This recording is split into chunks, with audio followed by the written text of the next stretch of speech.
करांजे करांजे करांजे बोलतात इकडे. आपले आहेत काळे कंद असं काही काही ना जात वेगवेगळं आहे. वरती लागलेली दिसत लागलेलं आहे. आता त्याला भरपूर लागणार आहे. त्याला घेताय खाली इथे खालीच आहेत ना हे आहेत ना. हा जरा सांगा बघूया त्याच्याबद्दल. त्याला आमच्याकडे आता त्याचे नाव आहे कंद, काळे कंद. पण गावठी भाषेत मध्ये याला करांजे बोलतात, काचंबळ बोलतात. ह्या जाती पूर्वी भरपूर आमच्याकडे प्रत्येक घरून घरी राहायच्या, पण मध्यांतरी काळामध्ये ह्या नष्ट झाल्या होत्या.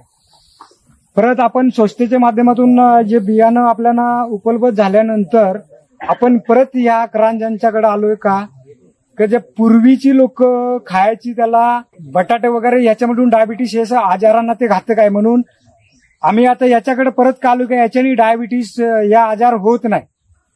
शरीराला ही गोष्ट चांगली आहे. याच्यामध्ये आपण नुसतं उकडून पण खातायत, भाजी बनवून पण खातायत, सुकी भाजी बटाट्यासारखं आपण याला खाऊ शकतोय. तर ही गोष्ट ही मध्यंतर काळात बंद झाली होती, पण आपल्याकडे आता परत चालू झाले. आपण याचा उत्पन्न घेऊन आणि इतर लोकांना पण देऊ आणि त्यांना पण ह्या गोष्टीकडे वळवू आणि वळतील. जे काही थोडेसे शेतकरी काय विसरले होते ते परत वळतील याच्याकडे, असा आपल्याला त्यांचा विश्वास म्हणजे आहे आणि वळणं गरजेचं आहे. का बरं?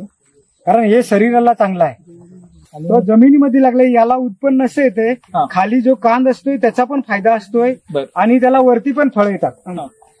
ते खालीचं जे आहे त्याला पण आपण खाऊ शकतो आणि याला पण खाऊ शकतो. दोन्ही पण खायला उपयोगी आहे. आणि हे तर रोग कीड वगैरे काय? रोग कीड काहीच नाही. आपण याला फक्त हे जमीन भुसभुशीत होण्यासाठी आणि याच्यात बुरशी लागू नये म्हणून आपण निमखत आणि राशी मिल टाकलेला आहे.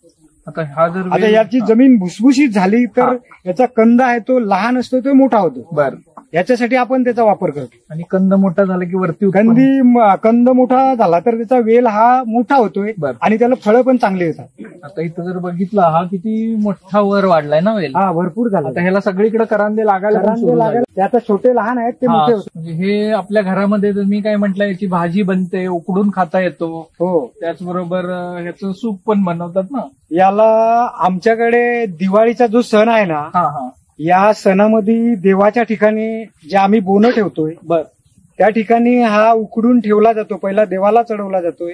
करांजा हा महत्वाचा आहे आणि त्याला काकडीची एक हे बनवतात आमच्याकडे, पानमुडी म्हणून बोलतात. ते आम्ही कुलदेवासमोर याला बोनं ठेवतोय आणि नंतर त्या दिवसापासून याला खायला सुरुवात करतोय, मधी नाही खात. म्हणजे तुमच्या संस्कृतीचा सुद्धा हा महत्वाचा भाग आहे. करांदा वाचवला संस्कृती.